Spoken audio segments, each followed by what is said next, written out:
Dakani, on peut dire sans risque de se tromper que la bataille pour la souveraineté économique du Cameroun se joue d'abord sur les quais et dans les terminaux maritimes du Cameroun.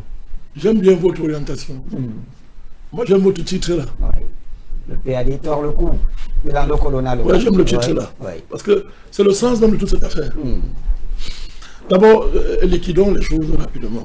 D'abord, le DG du port n'a manqué de respect à personne, dans le sens où il n'a jamais empêché à SGS de faire son travail.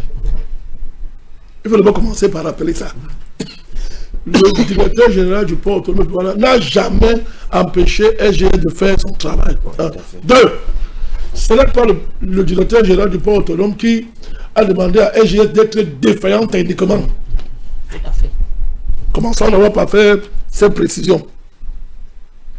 Le DG du port n'a aucun problème avec son grand frère Motazé, en principe. Ils n'ont aucun problème. Ils n'ont aucun problème. C'est sur la base de constats de défaillance technique. Mais plus grave, le contrat est fini. Le contrat est fini. C'est fini là, depuis 2010 ans. C'est fini. Et il n'y a pas de renouvellement qui soit acté. On parle de quoi? Alors si quelqu'un me dit, j'ai renouvelé ça en 2023, comment le même ministre, toi tu dis que tu as renouvelé, le même ministre dit que, il écrit, le ministre écrit dans un courrier, lui-même dit qu'il n'y a pas de note existante qui n'existe pas. Et le courrier, c'est 2025 qu'il écrit. Il y a quand même un problème. Tout à fait. Il y a un problème. C'est une contradiction grossière, flagrante, qui montre que on cherche les poux sur la tête d'un chauve. Monsieur Bachi, oui. Il faut d'abord rappeler ces choses-là. Monsieur Surisgo n'est pour rien dans les défaillances techniques de SGS. De deux, ce n'est pas le directeur général du port qui a empêché à SGS de renouveler son contrat. Ce n'est pas lui. Vous reprochez quoi au DG du port? Ton contrat fini. Toi, tu ne renouvelles pas ton contrat. On renouvelle le contrat d'une entreprise comme celle-là dans son site internet. Mais vous voulez quoi? Je vous demande, est-ce qu'on renouvelle le contrat d'une entreprise de cette dimension stratégique comme SGS Canning dans le site de SGS? C'est un contrat dûment signé par l'État. Ça n'existe pas. Mes chers amis, ça n'existe pas. Puisque je vous dis, une note du ministère des Finances datée de novembre 2025 reconnaît elle-même l'échéance du contrat avec SGS à la fin 2025. Le port devait donc rester sans entreprise de scanning. Je pose la question. Un port comme celui de Douala devait rester sans entreprise de scanning. Ça c'est pour éviter les histoires qu'on chasse la tête du directeur général du port autonome. Maintenant, je vais aller plus loin, pour être plus sérieux. Allons voir le message que le ministre Motazé envoie au DG du port. Le ton qui est utilisé.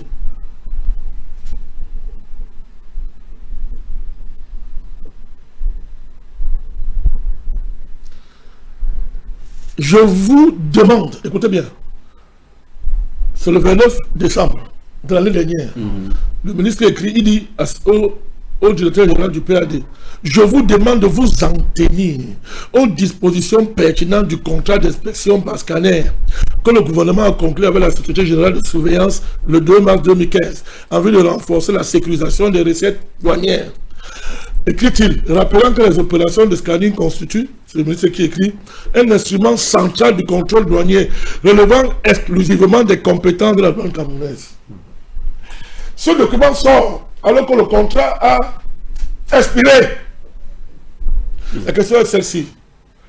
Mais est-ce que M. Sourisgo est l'employé de M. Motazé? Je comprends pas. Mais regardez le ton. Je comprends pas. Regardez le ton. Le ton là pose un problème. Attention, ça pose sérieusement un problème. Oui.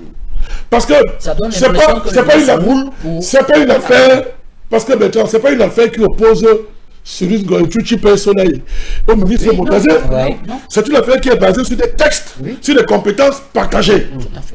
En cas de conflit dans l'interprétation de comportement partagé, soit on va dans les instances judiciaires appropriées, soit ça se fait dans le cadre d'arbitrage institutionnel conséquent. Mais regardez, on donne des instructions au directeur général du port. Des menaces, quasiment des menaces. Ah, ça montre déjà qu'il y a un problème. Le ton utilisé montre qu'il y a un problème. Deuxièmement, avant d'arriver sur la dimension endo-coloniale là, et les bagages de succession et d'intérêts financiers qui remontent à longtemps, du moins depuis l'avènement de la régie à terminal à conteneur là, c'est pas, avant de remonter à ça, pour revenir à la dimension endo-coloniale de l'affaire. Restons simplement dans les documents qui sont en train de circuler, les faits, les requêtes. Donc, on ne procède pas par des voies convenues pour régler un contentieux dans l'interprétation, parlons comme ça, de compétences partagées. On fait comme si le contrat n'est pas terminé. Alors, Président, le ministre explique que quand il signe le contrat, il signe au nom de l'État du Cameroun avec le PAD un contrat pour une durée de 25 ans. Pour M. Motazé, le contrat finit en 2040. Bon, pourquoi? Il dit qu'il a signé le contrat en 2015 pour une durée de 25 ans. Quel contrat a été duré? Tu parles de quel document? Parce que non, je dis le contrat de SGS. Oui. C'est-à-dire quand SGS arrive au Cameroun, oui, le premier contrat qu'il signe, oui, c'est-à-dire il le signe avec le port autonome de Douala et c'est le ministère des Finances qui représente l'État du Cameroun. C'est-à-dire, en dessous du contrat, il y a 3 signataires. Il y a le port autonome de Douala qui va recevoir les services. Il y a l'État du Cameroun qui est représenté par le ministre des Finances et il y a la société SGS. 3 signataires. Monsieur Motazé, j'explique ce que Motazé, pourquoi il donne. Monsieur Motazé explique que quand il signe donc ça en 2015, c'est un contrat sur 25 ans. Donc Monsieur Motazé utilise donc ça pour donner injonction ici, question de dire à l'autre que nous ne sommes qu'en 2025. Il reste encore, c'est-à-dire que 10 ans, il reste encore 15 ans de contrat. Or, le port autonome constate justement, comme tu l'as dit, qu'il y a un certain nombre de défaillances dans la gestion de SGS et tout. Et voilà M. Motazé. Il défend 2015 où il explique qu'ils ont signé un contrat pour 25 ans. Pas lui, Motazé, en fait, celui qui était ministre des Finances à l'époque. Mais monsieur, vous ne pouvez pas remettre en cause un contrat de l'État sur 25 ans. Vous le mettez ça en cause au terme de 10 ans. C'est impossible. Monsieur Sidom n'est pas en compétence de faire ça. Il faut quand même qu'on s'entende. Parce que ce serait de la parjure. Et l'État va assumer. Trahir l'État. Et l'État doit assumer ses responsabilités. C'est pas possible. Devant les juridictions internationales. C'est clair et net. Oui. Ce serait gravissime. Je ne reviens pas sur le fait que la continuité de l'État n'est pas discutable. Au cas où le document Motazé serait vrai. Oui. Oh, personne ne voit ce contrat, par exemple. Personne ne voit le contrat signé en 2015. C'est pour ça que nous avons au ministère des Finances, sortez le contrat. Personne ne voit. Vous me posez le contrat, là, je me tais. Oui. Je dis que personne ne voit. Monsieur le ministre, tu as raison. Oui. Même dans ce cas d'écran, le ton, ce n'est pas approprié. C'est vrai. Ce ton n'est pas approprié, d'autant plus que ce sont les compétences partagées. Sinon le DG du port ne signe pas. Ce sont les compétences partagées. Dans un contexte de compétences partagées, on ne s'adresse pas à quelqu'un qui est dépositaire d'une partie des compétences partagées de cette manière. L'objet de la lettre, oui. Instruction Comment de maintien du contrat d'inspection. Il y a un problème. Conclu le 2 mars 2015. Il y a un problème. Oh, je voudrais. Il y a un problème qu'on oublie. Quand M. Motazé parle de la compétence exclusive de la douane en matière de souveraineté fiscale, il a raison. Mais sauf que le port, ce n'est pas de la souveraineté fiscale seulement. C'est de la sécurité du pays. Bien sûr. Et c'est un outil stratégique de l'État camerounais. Bien sûr. Le port autonome a plusieurs missions stratégiques de l'État du Cameroun. Ce n'est pas seulement la question financière. Au niveau du port autonome, on a la rencontre de la souveraineté fiscale. Certes, le ministre Motazé a raison, c'est ce qu'on appelle la fiscalité de porte. Il a raison. Mais c'est la rencontre de la sécurité nationale, de la souveraineté nationale et de la gouvernance portuaire relativement aux missions, comment on dit ça, statutaires du port. Il y a cette dimension. Donc vous voyez simplement, il y a une interprétation unilatérale des missions du port qui débouche sur des instructions qui font comme si M. Senghor était quasiment un employé du ministère des Finances. Il y a un problème. Le contrat est quelque chose. Maintenant, je vais plus loin. Vous parlez du contrat, mon cher médecin. Je voudrais vous rappeler que il y a une instance, le régulateur des ports du Cameroun existe. Oui.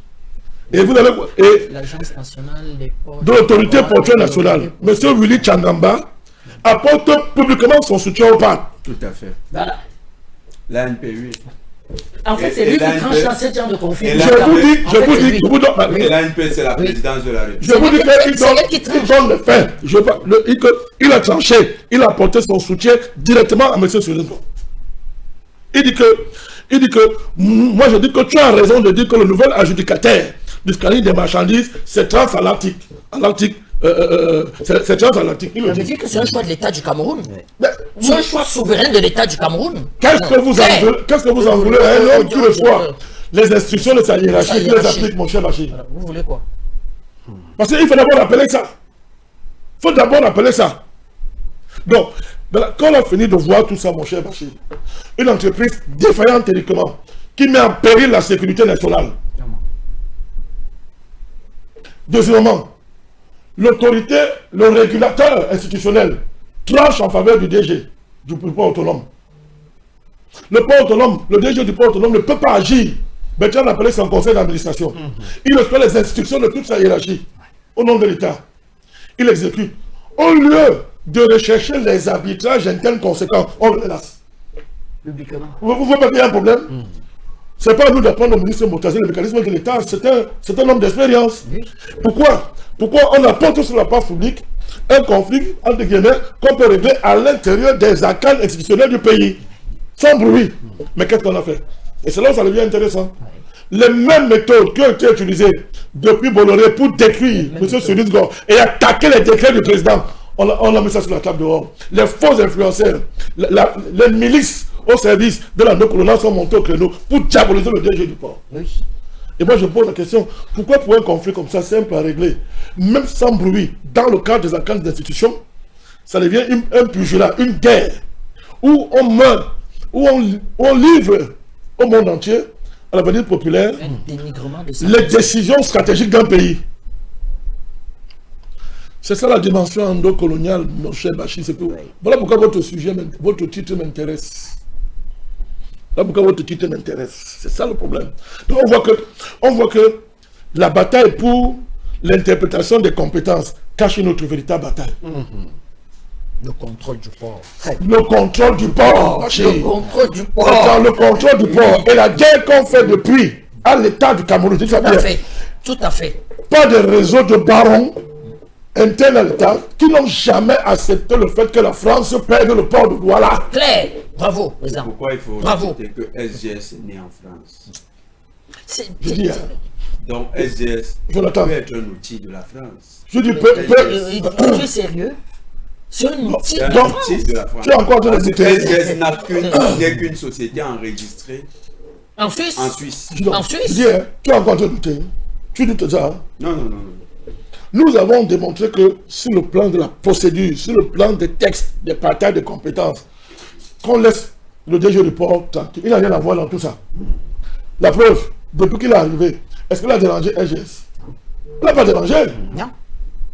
Il a attendu la fin du contrat. Bon. Pourquoi donc, je répète encore, c'est-à-dire qu'un problème qui a une solution facile, dans le cadre, je répète, des arbitrages institutionnels conséquents, ce pays c'est quand même un État organisé. À qui peut-on faire croire qu'un petit litige de ce niveau peut être compliqué si on veut trancher au niveau de l'État camerounais? À qui on veut faire croire ça? Non, c'est compliqué parce qu'il y a de gros intérêts. Le problème est simple. Depuis que la France a perdu le port, elle a juré qu'elle va récupérer ça. Et comme c'est un enjeu qui coïncide avec l'enjeu de succession, c'est la bataille de la succession qui se joue là. Ne faites pas semblant de ne pas voir ça. Ils ont demandé à Bolloré de patienter en attendant qu'il enlève le nom Bolloré Africa Logistique. Il s'appelle maintenant Africa Global Logistic, AGL. Tout à fait. Vous vous rappelez la bataille que Lando Colonna a menée contre eux quand le président a pris le décret qui institue la régie terminale à conteneurs. Qui a continué la bataille pour dire que à Bolloré, c'est toi qui as le port? Qui? des hauts ministres au cœur de l'État. Oui. La justice camerounaise va même être mise en main pour s'attaquer Mais c'est M. Laurent Esso qui est en première ligne. Tu as peur de quoi? C'est M. Laurent Esso qui est en première ligne dans ce combat. Un juge va le déclarer à Mondovision qu'il a été menacé par sa hiérarchie pour faire Tout condamner le directeur du port. tout a été utilisé pour mettre M. en prison. Et le détruire. Quitte à le kidnapper, on retourne d'un moyen, ça va l'enfermer directement. Il y a comme des antécédents, Bachir. Mais pourquoi on fait ça? Parce que quelqu'un a pris les instructions de son président, mais elle a arrêté le président. Ça veut dire que c'est le président qui est combattu à travers Cyrus Gor. Voilà le problème. Et c'est même dépassé. Et on ne cache même pas. Puisque toute la campagne médiatique est de terreur pour faire fuir ce monsieur, le kidnappé, aller enfermer en prison. Toute cette campagne se faisait en plein jour, Jonathan. En plein jour. Tout à fait. Coordonné par des ministres haut placés, des barons du régime, qui ne se cachaient pas pour dire à Bolloré, reste tranquille, le port là, tu es dans le port. Le président là, on va l'obliger à revenir sur son décret là, on va l'obliger. Alors, non, je ne peux pas finir Bachir. C'est-à-dire que il faut démontrer nos choses. On ne parle pas en l'air. Jonathan a rappelé les antécédents en matière de porosité de nos frontières, y compris, puisque le port gère 80% de nos importations. Jonathan a rappelé les antécédents en la matière. Et je voudrais rappeler qu'allez voir la nouvelle mission, le nouveau contrat, allez voir. On a généralisé le scanning à l'import et à l'export. Et à l'ensemble des marchandises. Il faut quand même comprendre.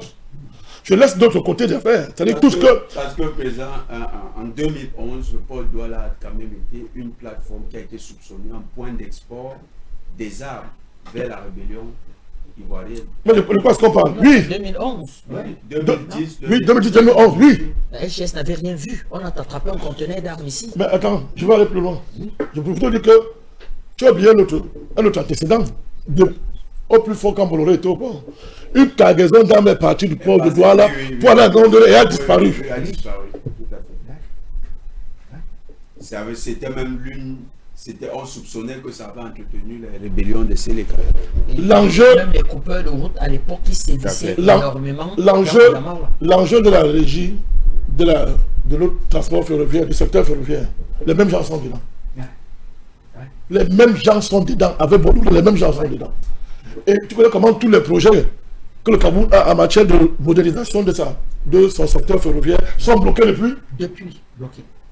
D'ailleurs, ils vont liquider la pauvre entreprise de M. Bimaï Citrafer, c'est-à-dire ils vont liquider Citrafer. J'ai des documents, Bertrand, j'ai les documents et la liste des endocolons impliqués dans ça. Ce sont les mêmes. Ce sont les mêmes. C'est pas le hasard, dis donc. Ce sont les mêmes. Ce sont les mêmes. Donc on est dans une affaire politique où on est en train de vouloir faire payer au directeur général du port le fait qu'il fait son travail, qu'il respecte les instructions de sa hiérarchie. Voilà, pour conduire à bon port, un projet d'accomplissement de la souveraineté du Cameroun au niveau de son port, qui rentre dans un projet de reconquête de la souveraineté nationale, mon cher Bachir. Observez, vous allez voir, toutes les entreprises, les régies que nous va créer, allez voir, c'est dans les mains des nationaux. Et ça marche. Autonomisation, l'affaire du dragage, qui a fait économiser au port des centaines de milliards. Là où on nous faisait le chantage, tous les jours, on faisait le chantage de l'État du Cameroun. Quand vous vous amusez, je ne drague pas. Les bateaux n'entrent plus. Allez voir le réseau qui avait derrière pour se partager les milliards. La remorque, le remorquage, il a créé une régie. Le lamanage, il a créé une régie. L'immobilier, il a créé une régie. L'immobilier. Le patrimoine immobilier du port. Il a créé une régie. Même au niveau de la sécurisation de la zone portuaire, les performances sont reconnues. Mais qu'est-ce qu'on veut à la fin? Mais tu vois, maintenant, il parachève ça avec Transatlantique. Vous voyez pas comment? Regardez la dose. Mais pourquoi les gens ne sont pas contents de voir ça? Qui a intérêt qui est fâché de voir ça? Mon cher Bachir. Et quand vous voyez l'espace portuaire aujourd'hui, c'est devenu une ville dans la ville. D'ailleurs, un cadre du PAD expliquait qu'il boucle avec une entreprise américaine pour mettre l'hôtel 5 étoiles du PAD. Mais bien sûr. Que les négociations sont déjà juste prêtes à la signature. Mais c'est clair. Pour un hôtel 5 étoiles. Ça ne plaît pas. Ça ne plaît pas. Je voulais vous rappeler, Bachir, qu'une autre entreprise vit ça. Hein. l'entreprise dirigée par notre frère, La M. CNPS, Mekoulou.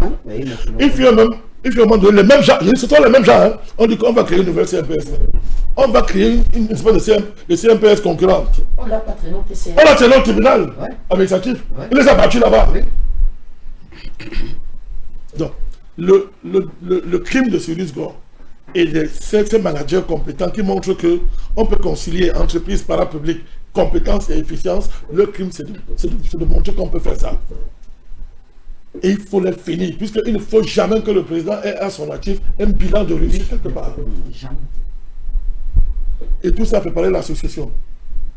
On peut préparer l'association en faisant le bon travail, non? En harmonisant les conflits, en les gérant calmement. Pour le compte de l'État, en quoi ça empêche quelqu'un d'avoir ses ambitions de successeur? En quoi? Laissez le directeur général du port tranquille.